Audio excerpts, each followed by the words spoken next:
Alright, so the Battlefield 6 beta weekend finally wrapped up, and there was a lot of conversation, a lot of buzz surrounding Battlefield and Battlefield 6 and the game that they've been delivering so far, with all the teasers, with the beta, with the improvements that they said were coming, the anti-cheating, all that stuff. And one thing that I liked in particular was the Steam numbers. Now, I know that the Steam numbers don't represent all of the players all over the world because, it's not counting the console players or players from other platforms. But when you have big numbers on there, that usually means good things, or it means that a lot of people are actually playing and enjoying the game. Now, a few days ago, before the beta released, there was a comment from people working at Activision. They stated that the higher ups were not worried about the noise that Battlefield 6 was making because Call of Duty was too big to fail. We covered that here. We talked about it. And I thought it was an incredibly rude, out of touch, and really gross statement to make. Now, all of us can sit here and say, you know what, they're right though. We agree with them. It makes sense. And to a degree, it does make sense because it's Call of Duty, because it's been coming out yearly for a long time. It's almost a given that these games are going to come out yearly, and it's almost a given that so many people are going to buy them, because even if there's a drop off of the older players a few years ago, the new players are going to pick it up and they're going to be buying it. So it's a cycle that's just going to continue, and Call of Duty, in a way, quote unquote, would seem like it is too big to fail. It would seem that way, but nothing is too big to fail. Nothing is ever so big that it can never be taken down. So for Call of Duty to say something like too big to fail, it's an incredibly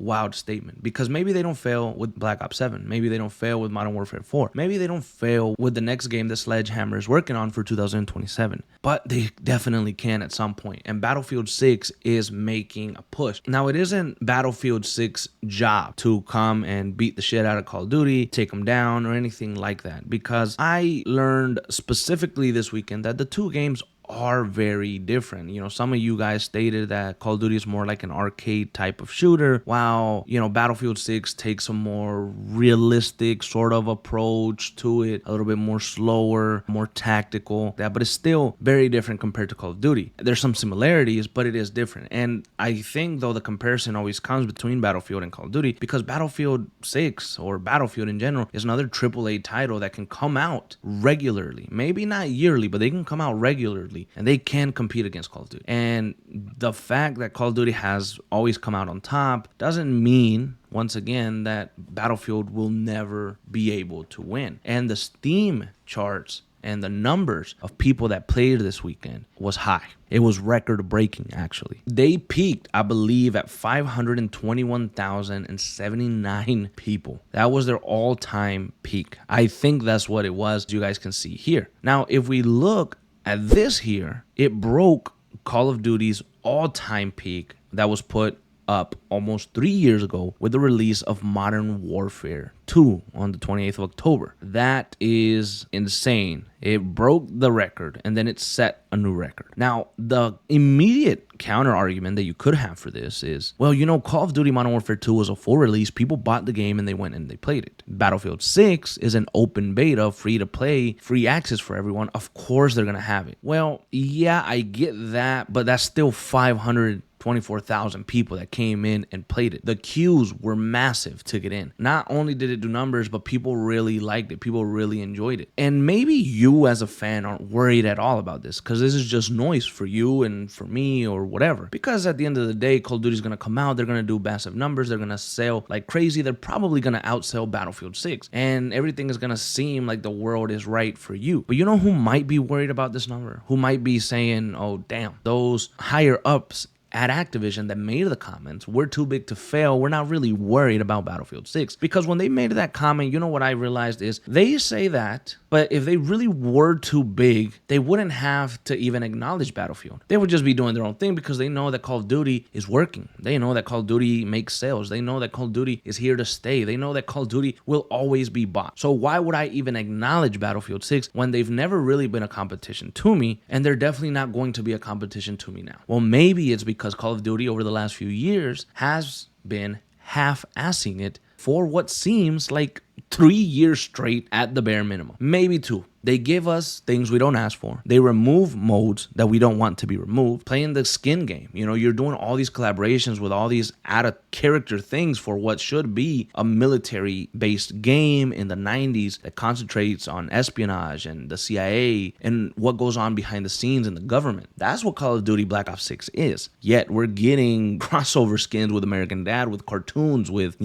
mythic gods like the Zeus and Lightning one. There's so much that's going on in Call of Duty that fans are saying, hey, you know what? Let's put a stop to this. Let's stop. We don't want that. We want more military themed things. We want really cool military skins, because every time that they release a military themed skin or a skin that fits the theme of the game that we're playing, it gets praised because it looks good, because it looks cool, because it fits the aesthetic of what the game should have been. So you have a company here that's giving you all of these things that you are not asking for, removing things you do not want to be removed, and selling you on stuff that makes no sense to their game. But then you have Battlefield 6 coming back and saying, hey, we're a military game. We're not going to have these stupid ass skins. We are going to give you an all out Battlefield experience. This is not Call of Duty, and we are determined to give you the best game that we can in terms of Battlefield. And so Battlefield 6 is the talk of the town at the time. And I think that Call of Duty, seeing these numbers, seeing their all-time Steam record get broken by the Battlefield 6 beta, is going to give them something to worry about. They might pretend like they're not worried. They might pretend like they don't care. They might say, oh, it's all right. But it's not, because they would have never thought that their all-time peak on Steam was going to get broken. Now, they might say, well, when the game releases, can it match those numbers again? Because at that point, people are going to actually have to buy the game. There's not going to be any free beta early access codes. There's not going to be free open beta weekend. Is the Battlefield community or the Battlefield fans or the people that want to jump into Battlefield that played the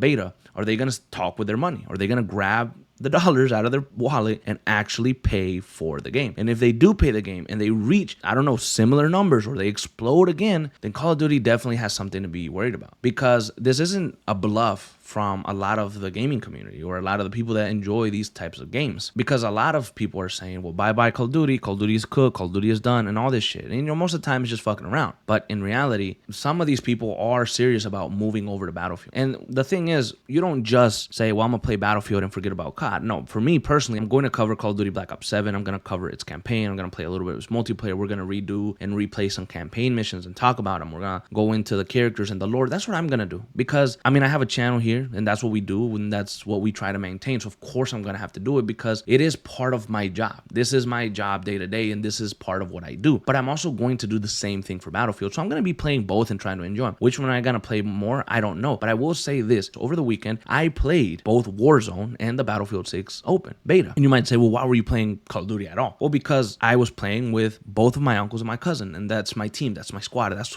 who we play with on a consistent basis. And I noticed just the speed difference of Call of Duty Warzone, like the sweating of it, like everybody going berserk on there. And you know what I wanted to do too? Like after we played, and maybe the next morning when I woke up, I had to go and play the Battlefield 6 open beta, because it was slower, more tactical, a little bit more calm. It was still dangerous. You still get killed, but I wasn't worried so much about the killing. I was worried about helping my team. I was worried about getting our objective. I was worried about moving slowly and pulling teammates out of danger. It's a completely different experience, man. I think there's enjoyment in both, depending on what type of game or what type of mood you're in. I have already seen people that were semi-excited for Battlefield 6 that are Call of Duty players mainly. I've seen them down in my comments here, you guys, that went and tried the beta and you fucking hated it because maybe it was too slow, the aiming, whatever. It just didn't feel like Call of Duty. So some of you guys were like, you know what?